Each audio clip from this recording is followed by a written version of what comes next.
नमस्कार दोस्तों, मैं विनीता संस्कृति आईएएस के यूट्यूब चैनल पर आप सभी का स्वागत करती हूं। आज का जो हमारा चर्चा का विषय है वह है डार्क एनर्जी स्पेक्ट्रोस्कोपिक इंस्ट्रूमेंट, जिसे शॉर्ट में कहा जा रहा है देसी। अब ये है क्या, ये कर क्या रहा है? ये लाइट वेव के माध्यम से जो हमारा स्पेस है उसकी एनालिसिस करने वाला है। तो चलिए देख लेते हैं ये चर्चा में क्यों बना हुआ है। तो देसी को जो है अमेरिका के सोनोराम रेगिस्तान में किट पीक के शीर्ष पर मायाल जो टेलीस्कोप है उस पर फिर से लगाया गया है। अब ये बना किन किन के सहयोग से है? तो इसमें जो है अंतर्राष्ट्रीय सहयोग में जो हमारे मुंबई में Tata institute of fundamental research के साथ उसकी जो एक टीम है, उसके साथ साथ जो 900 और भी अलग अलग देशों के जो शोधकर्ता हैं वो इस परियोजना में जो है वैश्विक स्तर पर शामिल हैं। तो चलिए देख लेते हैं कि ये हमारे जो है इसके प्रमुख बिंदु क्या क्या हैं, क्या क्या कार्य ये करने वाला है। तो देखो, जो डेसी है, डेसी जो है एनर्जी स्पेक्ट्रोस्कोपिक जो इंस्ट्रूमेंट है, इसका उद्देश्य क्या है? ये क्या करेगा, जो हमारा ब्रह्मांड है, ब्रह्मांड का 3D मैपिंग करके जो वहाँ पर डार्क एनर्जी है, डार्क एनर्जी के बारे में पूरा अध्ययन करेगा और अध्ययन करके हम लोगों को उसके बारे में बताएगा। साथ ही क्या करेगा, डेजी ने अब तक ब्रह्मांड का जो अब तक का एनालिसिस करने के लिए किया क्या है? तो इसने जो मानचित्र बनाने के लिए 6 मिलियन आकाशगंगाओं से जो है अब तक प्रकाश को प्राप्त कर लिया है, यानी कि वहाँ से जो है प्रकाश को एकत्रित कर लिया है। और उसमें ऐसा माना जा रहा है कि तकरीबन कुछ आकाशगंगाएं ऐसी हैं जो 11 अरब वर्ष से ज़्यादा पुरानी है, 11 वर्ष अरब तक उनकी जो है आयु है। अब देखिए यहाँ पे दूसरा आपको क्या बता रहा है कि वो डेसी जो है कौन से मानक स्केल का यूज़ करने वाला है। तो मानक स्केल के रूप में ये जो है बैरियन ध्वनिक दोलन, या जिसे हम बोलते हैं बैरियन ऑक्सोस्टिक ऑक्सीलेशन, उसका जो है ये यहाँ पर प्रयोग करने वाला है। और इससे होगा क्या, ये इसके माध्यम से जो हमारे ब्रह्मांड में जो विस्तार हो रहा है उस पर जो डार्क एनर्जी का प्रभाव है उसकी जांच करेगा कि हमारा जो ब्रह्मांड का विस्तार हो रहा है तेज़ी से, इसमें डार्क एनर्जी का कोई रोल है या नहीं, और अगर है तो क्या है। ये सारी जो है ये एनालिसिस करने वाला है। अब तक इसने किया क्या है कि सबसे पहले जो हम ब्रह्मांड का पूरा एनालिसिस कर रहे थे उससे 1% बेहतर इसे सटीकता के साथ ये करने वाला है, जिससे होगा क्या, हमारी जो ब्रह्मांड के प्रति समझ है उसमें वृद्धि होगी, हम ब्रह्मांड को और बेहतर तरीके से समझ पाएंगे।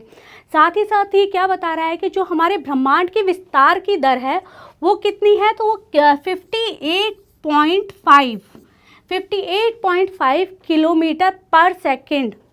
कितनी ज़्यादा है, देखिए इतनी तेज़ी से जो है हमारा ब्रह्मांड जो है विस्तार कर रहा है।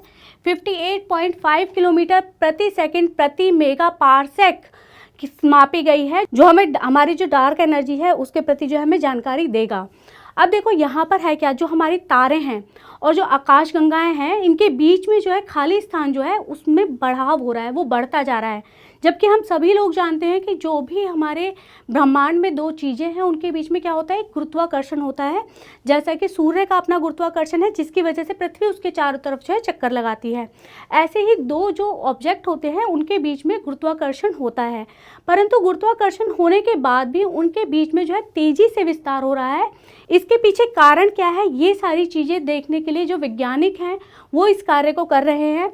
अभी तक इसको लिए कोई स्पष्टीकरण नहीं मिला है, वो ये खोजने में असमर्थ है कि ऐसा क्यों हो रहा है, उसको स्पष्ट करने में वो समर्थ नहीं है। इसीलिए इन्होंने जो है देसी उपकरण है इसके माध्यम से डार्क एनर्जी की हाइपोथेसिस पर कार्य करना इन्होंने शुरू कर दिया है। अब ये देसी करेगा क्या, देसी क्या करेगा कि डेटा को कलेक्ट करेगा। डेटा को कलेक्ट करके ये देखेगा कि जो हमारी डार्क एनर्जी है उसमें क्या क्या बदलाव हो रहे हैं, उनके बदलावों को प्रकट करने का ये प्रयास करेगा। ये करेगा क्या, मानचित्र ने ब्रह्मांड के विस्तार को अभूतपूर्व सटीकता के साथ माप लिया है। इसका मतलब ये है कि ये अब तक जो हमारा ब्रह्मांड है उसके विस्तार को ये नाप तो पा रहे हैं कि इतनी तेज़ी से ही विस्तार हो रहा है, पर ये जो यहाँ पर मानक मॉडल है ये चुनौती देते हुए ये बोल रहा है कि जो हमारी डार्क एनर्जी है वो समय के साथ जो है स्थिर नहीं है। इसलिए ये जो इसके मानक मॉडल हैं, जो स्टैंडर्ड रूलर्स हैं, उनको जो है चुनौती दे रहा है, क्योंकि हमारी जो डार्क एनर्जी है वो स्थिर नहीं होती, वो जो है चेंज होती रहती है। चलो अब हम ये देख लेते हैं कि ये डेजी है क्या, इसके माध्यम से हम कर क्या रहे हैं।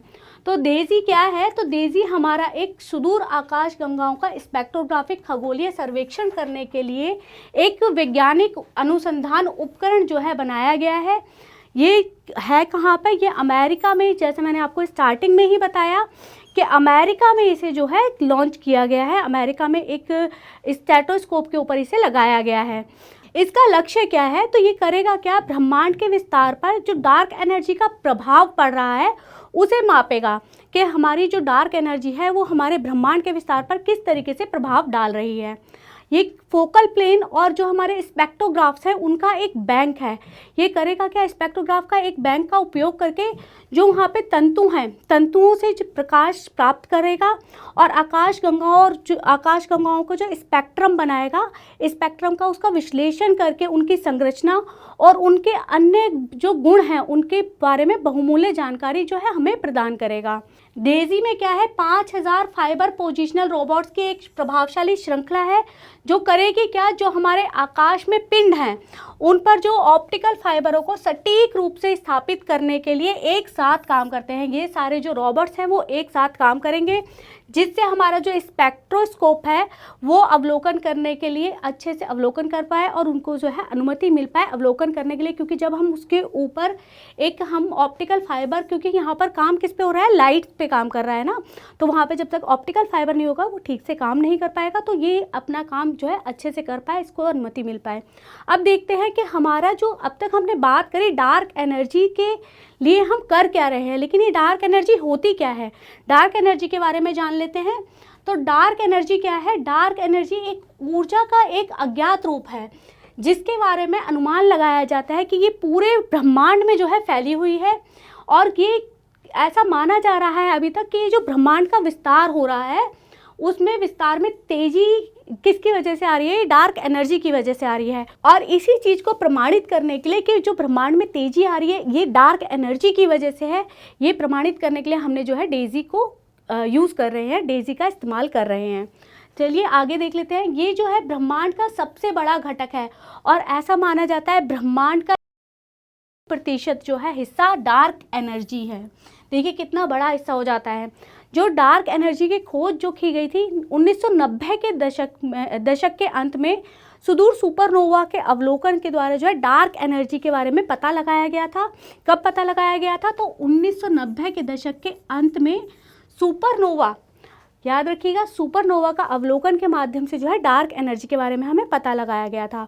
और इन अवलोकनों से पता चला था कि जो ब्रह्मांड है उसके विस्तार की उम्मीदों के विपरीत, मतलब हमने जो उम्मीद लगाई थी कि हमारे ब्रह्मांड का विस्तार इस तेज़ी से होगा, उसके विपरीत वो काफ़ी तेज़ी से जो है ब्रह्मांड का जो विस्तार हो रहा है। जो डार्क एनर्जी है वो खगोल भौतिकी में सबसे महान रहस्यों में से एक बनी हुई है।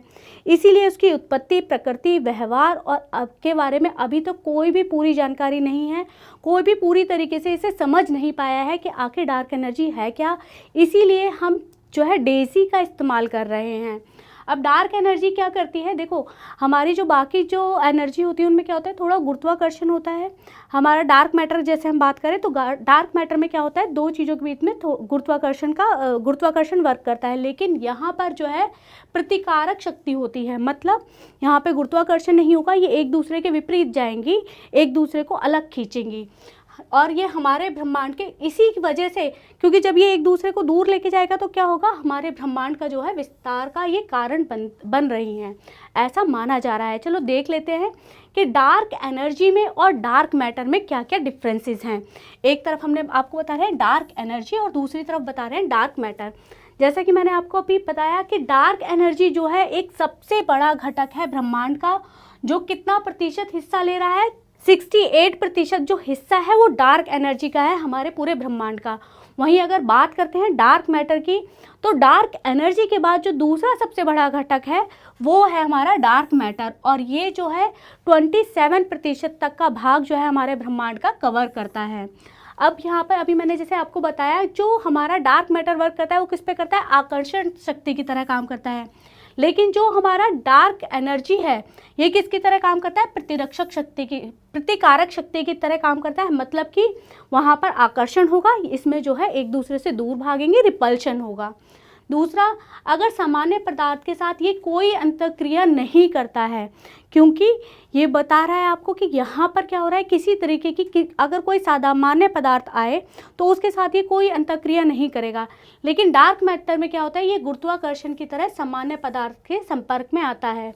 अब यहाँ पर देखो, जो डार्क एनर्जी के लिए हमने पहले एक मिशन भेजा था जिसे कहा गया था यूक्लिड मिशन। यूक्लिड मिशन में क्या था कि ये यूरोपीय अंतरिक्ष एजेंसी द्वारा जो है फ्लोरिडा के केप कैनरेवाल से जो है इसे लॉन्च किया गया था।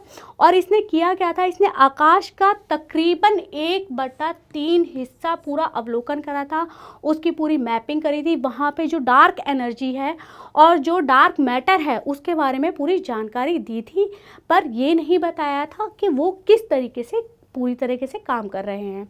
अब दूसरा यहाँ पर एक मिशन है जीनोड 1T मिशन। ये किसके लिए भेजा गया, ये डार्क मैटर के लिए भेजा गया था और ये दुनिया का सबसे संवेदनशील जो है प्रयोग था। ये जो इटली में भूमिगत एक लेबोरेटरी है, INFN एक लेबोरेटरी है जहाँ पर इसका जो है इसको संचालित किया गया। इसमें होता क्या है, डार्क मैटर के बारे में हमें पता कैसे चलता था, तो कोई भी सामान्य पदार्थ जो है अगर वो जा रहा है उससे अगर डार्क मैटर आके टकराएगा तो वहाँ से हमें है संकेत मिल जाएंगे कि हाँ डार्क मैटर है यहाँ पर। इस तरीके से जो है डार्क मैटर को खोजा गया, क्योंकि वो सामान्य पदार्थ के साथ कुछ ना कुछ जो है अंतःक्रिया कर रहा था, लेकिन जो डार्क एनर्जी है वो सामान्य पदार्थ के साथ कोई भी अंतःक्रिया नहीं करती है। तो ये हमने आपको बताया डीसी के बारे में, डार्क एनर्जी के बारे में और डार्क मैटर के बारे में। अब समय है हमारे प्रश्न का।